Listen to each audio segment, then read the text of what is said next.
그래서 세리와는 자기에게 찾아온 무리들, 또 세리들, 군인들에게 명확하게 회개에 합당한 열매를 요청하고 있어요. 그래서 우리가 진정한 의미의 회개가 뭔가를 잘 알려주고 있죠. 첫 번째 무리에게 했을 때는 그 나눔이 회개다 이렇게 이야기를 해요.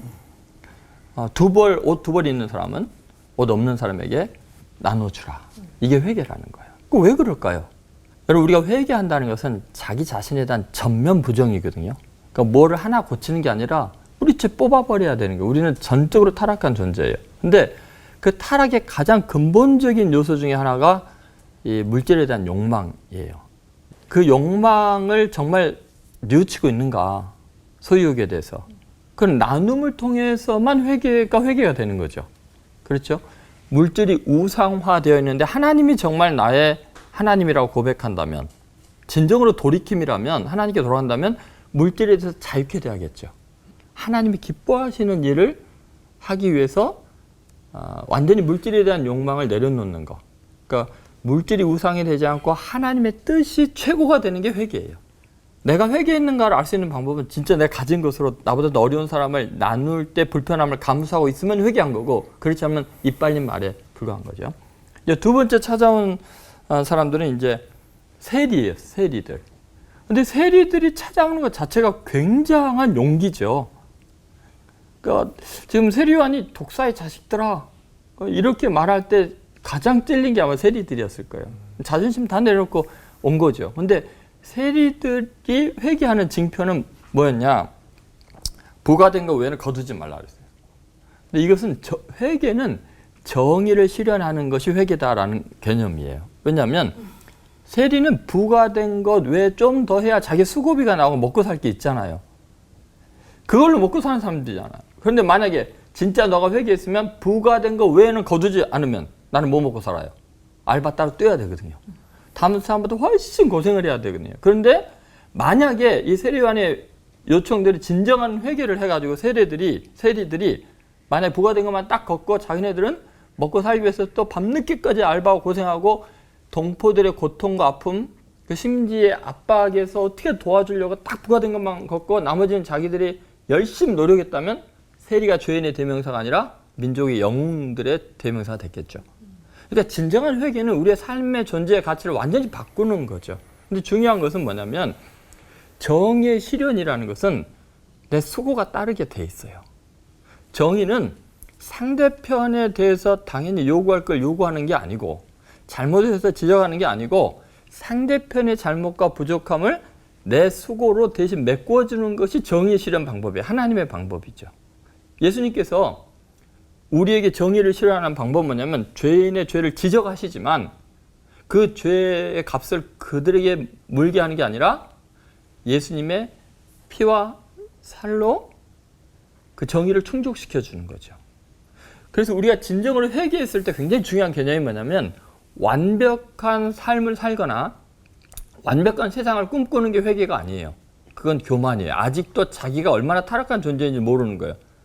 그래서 신기하게도 우리가 진짜 회개한 사람의 특징은 뭐냐면 내가 이제는 하나님 앞에 완벽한 삶을 살아드리겠습니다는 회개가 아니에요. 아직 회개의 근처도 안 간 거고 대신 내가 얼마나 큰 죄인 줄 알고 잘못인 줄 알았으니까 하나님이 날 용서하신 것처럼 다른 사람의 잘못을 용서해 주는 거죠. 그리고 그것 때문에 내가 피해당한 것을 대신 감수해 가는 거예요. 용서하기 위해서는 자기가 손해를 봐야 되거든요. 그런데 진정한 회개는 뭐냐면 다른 사람의 죄에 대해서 너그럽고 용서가 자연스러운 것이 될 때 진짜 회개라는 거예요. 그러니까 여러분 우리가 착각하는 게 뭐냐면 회개했다는 것이 완전한 삶을 지향하는 것이 회개라고 생각하면 안 돼요. 우리 같은 죄인에게 진정한 회개는 다른 사람을 용서하는 게 자연스러운 것이 진짜 회개예요. 진짜 회개한 사람은 다른 사람 용서할 수 있겠죠. 그 다음에 마지막으로 등장하는 사람들이 군인이에요. 받은 요를 족한 줄로 알라 그랬죠. 힘 있는 사람이죠. 그 당시에 최고의. 그래서 식민지 사람들 얼마든지 자신들의 힘과 군사력을 가지고 갈취할 수 있고 폭력을 행사할 수 있잖아요. 근데 회개한 사람의 특징이 뭐냐면 자기가 받은 권한과 능력과 힘을 가지고 사명을 생각하는 거예요. 보호해주고 지켜주는 거. 우리가 은혜를 받고 이 죄 용서를 받고 우리가 특별한 은사들이 있을 때 회개한 사람의 특징은 뭐냐면 그걸로 더 잘난 척하고 강탈하고 자기의 권위와 이권을 챙기는 게 아니라 그 은혜를 사명으로 아는 것, 섬김의 도구로 아는 것이 진정한 회개예요. 회개 안 한 사람은 자기가 가진 특권과 능력으로 다른 사람을 제압하고 자기가 높아지려고 하고 권위를 부리려고 하죠. 회개 안 할 때는 자기가 우상화되어 있기 때문에 그런 거죠. 그런데 족한 줄로 아는 거예요. 하나님이 내게 이런 은혜를 주셨으니까 나는 이 족한 은혜를 가지고 섬겨야겠다. 예수님은 천한 만국과 그 모든 것을 심판할 권한을 가지고 있으시죠. 그런데 심판하시지 않고 오히려 자기를 비워서 제물로 내어주셨잖아요. 하나님 주신 은사와 능력으로 세상을 섬기는 데 쓰셨잖아요. 우리가 진정한 의미의 회개가 무엇인가를 한번 다시 생각해 볼 필요가 있어요. 그동안 우리는 너무나 회개를 남발했어요. 그냥 뉘우치는 거, 입으로만 잘못했습니다 하는 거, 눈물 흘리는 거, 이런 게 회개라고 생각하는데 성경에서 말하는 회개는 전혀 그렇지 않아요. 메타노이아예요. 완전히 생각의 전환이에요. 슈브예요. 완전히 돌아서는 거예요. 왜냐하면 하나님이 그러셨기 때문에, 하나님이 슈브하셨기 때문에 우리도 슈브하는 게 쉬워지는 거예요. 그러면 꼭 진정한 의미의 회개가 뭔가? 그것은 나눔이고 정의이고 자족이다. 그래서 꼭 기억하고 회개함으로 정말 온 세상에 천국을 만들어가는 열매가 가득한 인생들이 되시기를 주의 이름으로 소망합니다. 기도하겠습니다. 하나님 아버지, 이제는 회개에 합당한 열매를 맺으며 진정한 회개를 통해서 이 땅에 천국을 이루어가는, 또 천국을 맛보게 하는 위대한 하나님의 사람들로 쓰임받는 복을 내려 주옵소서. 예수님의 이름으로 기도드립니다. 아멘.